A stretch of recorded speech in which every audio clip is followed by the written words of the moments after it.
Okay, so isang magandang araw sa ating lahat, particularly sa atin ay magandang hapon. So ngayong araw na ito, sa buong linggo, pagkatapos ng ating klase, ay meron tayong oras na inilaan upang tayo ay magpuri at magsamba sa ating Panginoon. Yamang siya ang nagbibigay ng lahat sa atin, ng karunungan, ng kalakasan, ng lahat ng pangangailangan, ay matuwid lamang na ang ating Panginoong Diyos ay ating pasalamatan. Okay? Sa pamamagitan ng pagpupuri sa Kanya, pagsamba, at ang isa sa paraan ng pagpupuri at pagsamba sa Kanya ay ang pakikinig ng Kanyang salita. Kaya naman, sa lahat ng magpapasalamat sa Panginoon ngayong hapon, ay kailangan tayong makinig ng salita ng ating Panginoon. Tayo lahat tumungo, tayo muna manalangin. Tungo muna tayong lahat, tayo pumikit, tayo manalangin. Dakilang Diyos na makapangyarihan sa lahat, purihin po kayo. Kami po ay nagpapasalamat sa napakadakilang araw na ito yung binigay mo sa amin. Binigyan mo kami ng pagkakataong mabuhay. At lahat ng aming ginagamit ay galing sa inyo, Panginoon. Wala po kaming ginagamit na kami ang may gawa para mabuhay. Ang hangin, ang tubig, ang pagkain, ang lahat ng ito ay galing sa inyo at ikaw lamang ang makagagawa. Kung kaya po kay aming pinasasalamatan. Ngayon pong oras na ito, samahan nyo kami sa pag-aaral. Patuloy niyo pong iparinig sa amin ang inyong kalooban at ang mga batang ito'y masakop ng inyong mga salita. Kaming lahat ay masakop ng inyong mga salita.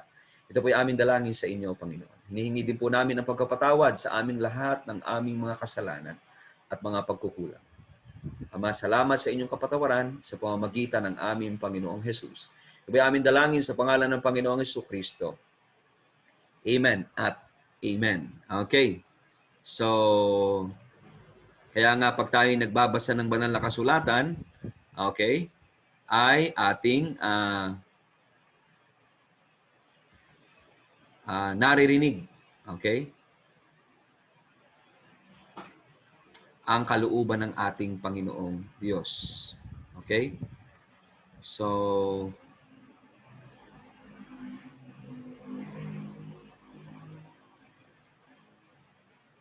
naririnig natin ang kalooban ng ating Panginoong Diyos. Wait lang ha. Where is the PowerPoint? Yan. Yan. Okay. So, ang ating pag-aaralan ngayon ay may kinalaman din sa pagsamba. The fiery furnace. Okay. So, ang nangalit o naglalagablab na apoy, kasama ng kwentong ito ay ang tatlong magkakaibigan na sina Shadrach, Meshach, at Abednego. Okay. King Nebuchadnezzar was the powerful ruler of the vast Babylonian Empire. So, minsan sa ating kasaysayan ay merong isang bumangon na imperyo. Pag sinabi nating imperyo, ay isang kaharian na ang nasasakupan ay hindi isang bansa, kundi maraming bansa. Kaya masasabi nating napakalaki at napakalakas ng imperyong ito. At ang pangalan nito ay Babylonian Empire. At ang Israel ay isa sa kanilang nasakop. At marami sa mga Israelita ay kanilang nakuha, okay? At kanilang naging mga alipin, no? Ibig sabihin nasasakupan. Okay? At yan ay si Nebuchadnezzar, ang hari. Okay? So, powerful king, si Haring Nebuchadnezzar. Within the royal court were people of many different nations and customs, people who had been conquered and then chosen to help King Nebuchadnezzar rule his empire.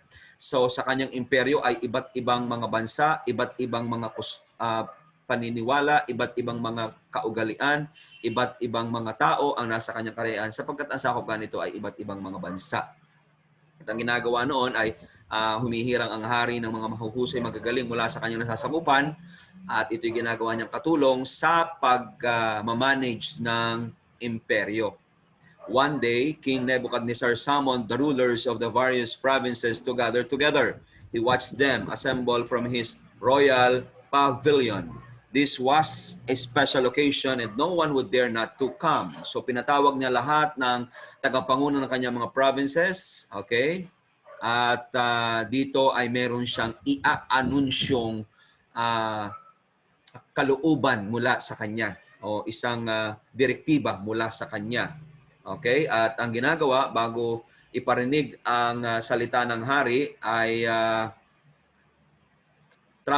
trumpeters sounded a fanfare. So, inihipan nila yung trumpeta. Okay.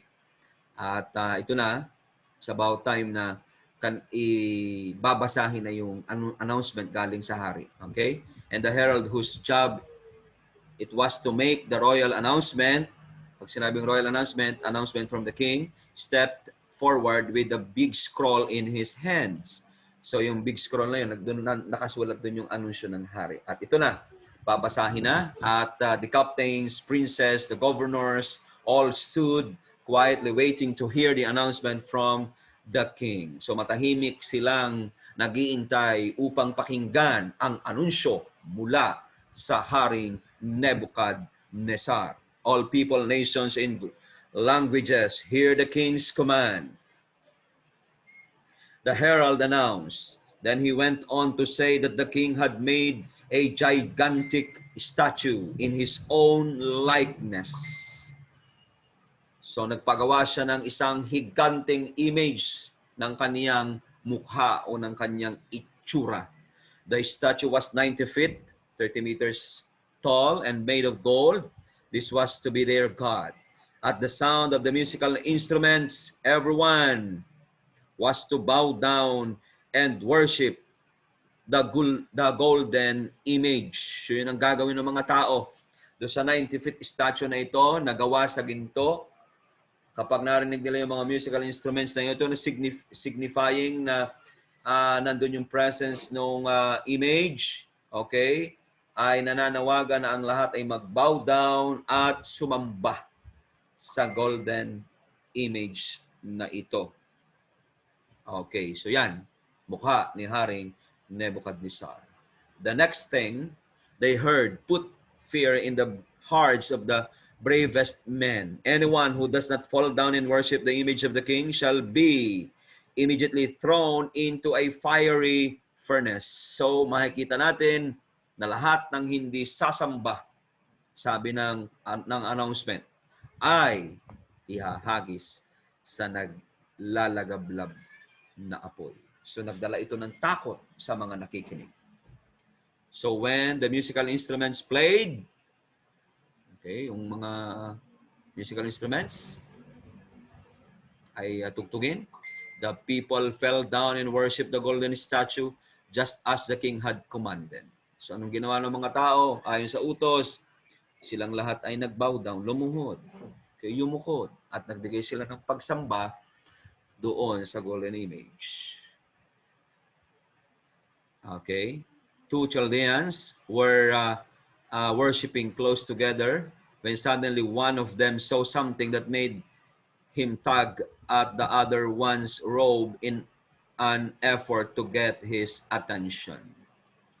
So meron ditong dalawang sumasamba na meron silang napansin o nakita. Okay? At tinawag niya ang attention ng isa.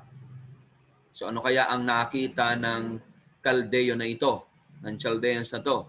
Look, the Chaldean said, it's just as we thought. The three of them see, they are not bowing down. They are refusing to worship the golden image. So nakita nila yung tatlong Hebrew children, si Shadrach, si Meshach, at si Abednego, na hindi lumuluhod, hindi sumasamba sa golden image na ginawa ng mga kamay ng tagapaggawa ng hari. The Chaldean was right. Three young princes, the rulers of the capital city itself, were openly disobeying the king. Talagang hindi sila sumamba. Hindi sila sumunod. Okay? Itong mga Hebrew children na ito. Hindi nila sinamba ang larawang inanyuan. The three men had been brought as captives from the distant land of Judea. Their names had been changed, but because of their abilities, they had been given high positions in the kingdom. Itong tatlong ito yung mga dinalang biha galing sa Juda. Kaya nga alam natin na sakop nga sila. Bakit ba ang Israel, ang Juda ay hinayaan ng Panginoong masakop ng ibang bansa kasi inipalo sa kanilang pagiging makasalanan. At itong 3 men na ito ay pinaltan ang pangalan. Okay? But because of their abilities, yung kanilang kakayahan, nabigyan sila ng mataas sa posisyon doon sa kingdom. Okay? So ano yung kanilang pangalan? So Hananiah, meaning beloved of God, was called Shadrach. Okay? Shadrach or Sadrach sa Tagalog, or Circuit of the Sun. So Hananiah, ang tunay niyang pangalan. Ang ibig sabihin ng Hananiah, beloved of God, pinalitan sila ng Shadrach or Sadrach. Siya, yung pangalan niya. Okay? Mishael's cherished name was changed from one who is like God to the heathen name Meshach. So one who is like God ang Mishael's. But then, pinalitan sila ng, yung mga pangalang ipinalitan ay hidden name. Hidden. Pag sinabing hidden ay hindi Israelita. No? Meaning sun God. Okay, siya yun. And Azariah, whose name meant the Lord is my helper, came to be known as Abednego, the god of commerce. Nebuchadnezzar may have changed their names, but their hearts remain the same. These men believe in the Lord God Almighty, and to bow down before an image was something God had told them never to do. So kahit ginawa, napalitan ang kanilang pangalan, pero hindi napalitan ang kanilang puso. Itong mga taong ito'y nananatiling naniniwala sa Diyos ng Israel. Okay? At naniniwala sila sa Ten Commandments na hindi dapat sumamba sa anumang larawan ng anumang anyong nasa itaas sa langit o ng anumang anyo sa ibaba sa lupa, maging sa ilalim ng tubig. Hindi ito dapat sambahin. Yun ang kanilang paniniwala sapagkat sila'y Hudyo at naniniwala sa salita ng ating Panginoong Diyos.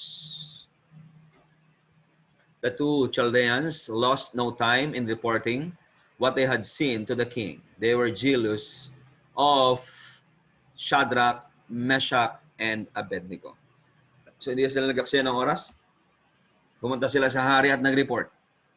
No, ni-report nila ang nakita nila na ang tatlong Hebrew children ay hindi sumamba sa kanyang golden image.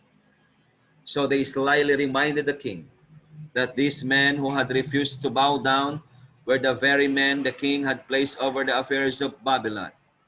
So deceitfully, mapandaya, no, tuso na pamamaraan ay kanilang ipinaalaala sa hari. Okay? Ang batas, pinaalala sa hari, okay, na itong mga taong ito yung kanyang inilagay sa kaharian pero lumabag sa kanyang kautusan. No? Sapagkat itong mga ito ay galit din sa mga Hudyo.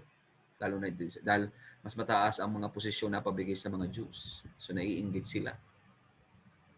How dare these men disobey me? Shouted the king. Bring them here at once. No? Paanong nagawa nila na ako ay i-refuse o hindi sundin? Dalhin nyo sila sa akin. Galit na galit si Haring Nebuchadnezzar. Okay? Yan ang normal na nararamdaman ng hari kapag sila hindi sinusunod sa kanilang mga utos o batas. Shadrach, okay, Meshach, and Abednego were hurried to the royal pavilion. And when the king asked them if it was true they had not bowed down to the golden images, they told him it was true. Tinanong siya ng hari, hindi ba talaga kayo sumamba? At sila'y umamin, hindi po kami lumuhod, hindi kami nag-bow down, hindi kami sumamba sa image mo. So the proud and mighty ruler of the Babylonian Empire decided to give the men a second chance to bow before the image. If they did, he would forgive them. So anong ginawa niya? Binigyan na ng second chance.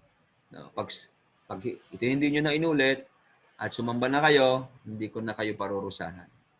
Okay? Patatawarin ko kayo, sabi ng hari ng Babylon. The brave young man replied, "Our God is able to deliver us, but even if He chooses we will never serve your gods or worship the golden image. Ganun sila katindi. No? Ang aming Diyos ay kaya kaming iligtas.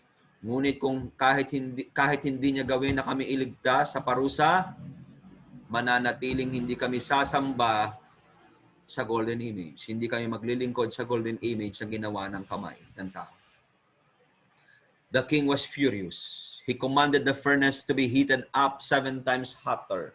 Nagalit ang hari at kanyang iniutos na painitin pa ng 7 times yung apoy ng parusahan para doon ilagay ang mga lumalabag sa kanyang utos. Galit na galit siya.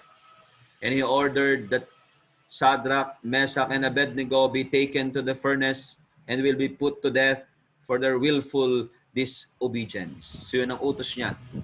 Ihagis sa apoy ang tatlong ito. Okay? So ganyan na nangyayari kapag lumalabag sa hari. At kahit sa panahon natin ngayon, no? Meron tayong mga nagiging leaders, nagiging mga pinuno na hindi kumikilala sa Diyos. May mga batas sila na hindi maka-Diyos. At ang gawain ng mga Kristiyanong totoo ay gawin pa rin kung anong sinasabi ng Panginoon. No, tayo pa rin ay sa Diyos susunod. Sabi ng Bible, matuwid na sumunod sa Diyos kaysa sa tao kung ang pinag-uusapan ay magkataliwas na utos. Okay? Ibig sabihin, yung utos ng hari ay, o ng mga pinuno ay labag sa sinasabi ng Panginoon. Alin natin susundin? Ay yung sinasabi ng ating Panginoon. Okay? Kahit pa ang kapalit ay kaparusahan, kahit pa ang kapalit ay pagkakakulong o kamatayan. It wasn't long before the furnace was made 7 times hotter than it usually was. So, mabilis na napainit ang apoy. Grabe oh. Diyan ihahagis yung mga nagkasala sa hari. Grabe ano. Sobrang tindi ng init na yan. And the 3 young Jewish men were securely tied. Iginapos yung tatlong lalaki upang paghagis ay hindi na sila makakatakbong palabas. Okay? So, iginapos sila at handa na silang itapon. Then, one by one, they were thrown in the midst of the flames. Isa-isa, inihagis sila sa nagniningas na apoy. Shadrach, whose real name meant beloved of God, was thrown into the flames. Nauna si Shadrach. Okay. Meshach, whose Jewish name meant the one who is like God, was hurled into the furnace. Okay. Abednego, whose real name meant the Lord is my helper, joined them. When the soldiers had thrown them into the furnace, they turned to run from the terrible heat. Tumakbo sila sa tindi ng init, but the flames leaped out of the blazing furnace and burned them to death. No? Siguro siyempre mahangin, possible na mahangin, umiibo yung apoy. So naabot sila ng init, sa tindi ng init. Kaya sila ay nasunog. Then the king saw something that made him jump to his feet. He could not believe his eyes. May nakita ang hari sa loob ng naglalagablab na apoy. At nagulat siya. Okay? Forgetting about his dignity, the king ran with the rest of the people to get a better look. No, hindi na niya iniisip na siya ay hari. Dali-dali silang tumakbo at tinignan kung ano ang nakikita nilang ito. Okay? Look, shouted the king. Do you see what I see? Nakikita niyo ba ang nakikita ko? Sabi ng Haring Nebuchadnezzar. Didn't we throw, 3 men who were bound into the flames? Di ba 3 yung ating inihagis? Sabi ng hari. I see 4. And they are loose and walking around. The 4th looks like the Son of God.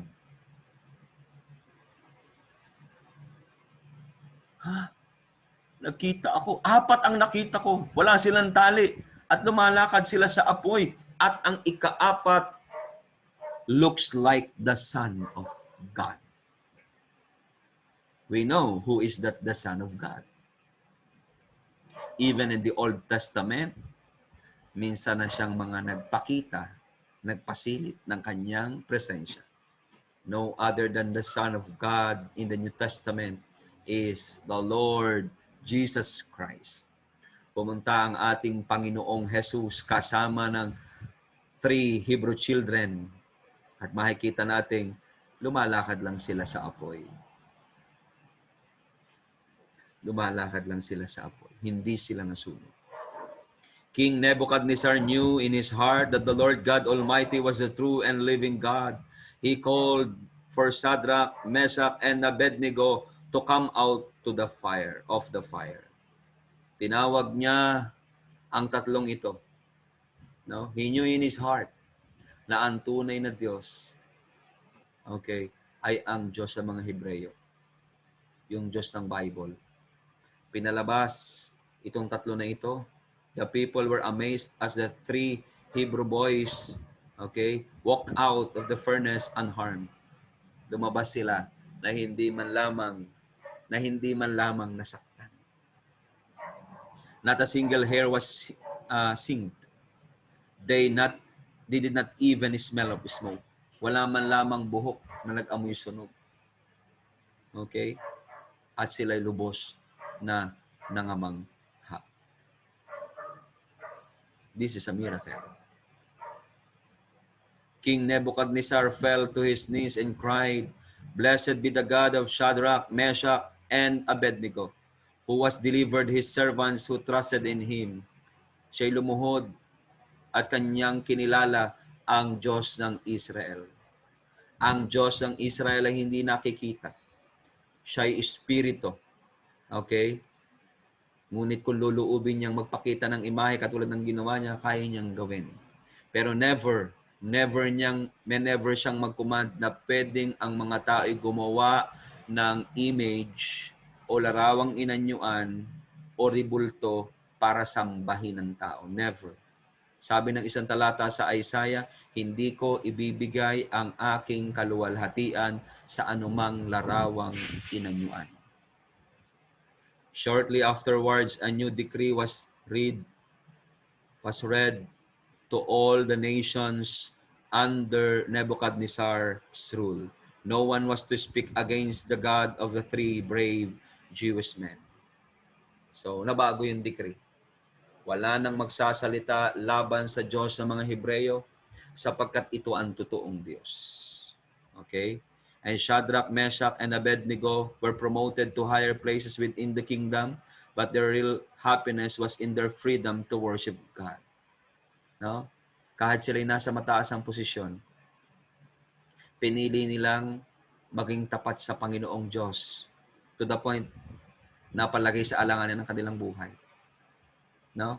Pero pagkatapos ng pagsubok na ito, sila ay na-promote pa sa higher positions. Pero alam niyo, ang kanilang tunay na kagalakan, hindi yung posisyon nila, kundi yung kalayaan na sila'y makasamba sa tunay na Panginoon. Oo. Ngayong oras na ito, mga bata, sana'y nakakaabot sa inyo ang lesson ng Panginoon. Okay? Una na nakikita natin, ang Diyos ay may kanyang kalooban na nakasulat sa kanyang salita. Okay? Ang kalooban niya, siya lamang ang iyong sasambahin, luluwalhatiin at kikilalanin. Hindi matuwid na tayo sumamba sa anumang larawan, inanyuan o mga rebultong ginawa ng kamay ng tao.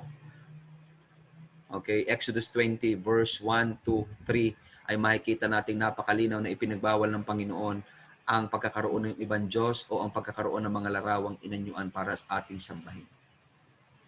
Okay? At ang isa pang ipinakikita sa atin ng Panginoon, kung ang command ng ating gobyerno, ang command ng ating mga nasa posisyon ay labag sa sinasabi ng Diyos, ang ating susundin ay ang sinasabi ng Diyos, hindi ng tao. Katulad sa panahon natin ngayon, no? Na meron tayong kinakaharap na krisis. No? Kung ang krisis na ito ay sisikil o aagaw o aalipin sa atin sa kalayaang tayo sumamba sa ating Panginoon, dapat ay makita natin kung sino ang ating susundin. ang ating bibigyan ng parangal. Sapagkat tayo bilang mga anak ng Diyos ay merong Panginoon na sa nating tunay na sinusunod sa ating buhay. Oo. So sa pagkakaroon natin ng sitwasyon na ito katulad sa panahon ngayon, no? Na meron tayong kinatatakutang virus. Okay? Sa liwanag ng banal na kasulatan, mga bata, ang dapat nating higit na katakutan ay ang ating Panginoong Diyos. Ang kayang gawin ng COVID, patayin tayo physically. Pero ang kayang gawin ng Diyos sa makasalanan ay parusahan sa impyerno. No, lahat ng tao ay mamamatay. Lahat ng tao ay mamamatay. Kung kaya ang pinakamahalaga sa buhay natin ay magkaroon tayo ng tamang relasyon sa Panginoon. Okay? At siya ang sundin natin sa ating buhay. Gaano man kahirap, buhay man ang kapalit, ang pinakamahalaga ay nasusunod natin ang kalooban ng ating Panginoong Diyos. Kung ikaw ay anak ng Diyos. Kaya ngayong umaga, yan ang mensahe ng Panginoon sa atin. Okay? Sambahin natin ang Diyos na tunay. Kapalit man nito ay ating buhay. Yan ay kung tayo mga anak ng Diyos. Bakit? Sapagkat sadya naman tayong aalis sa mundong ito. At wala sa mundong ito ang matitira.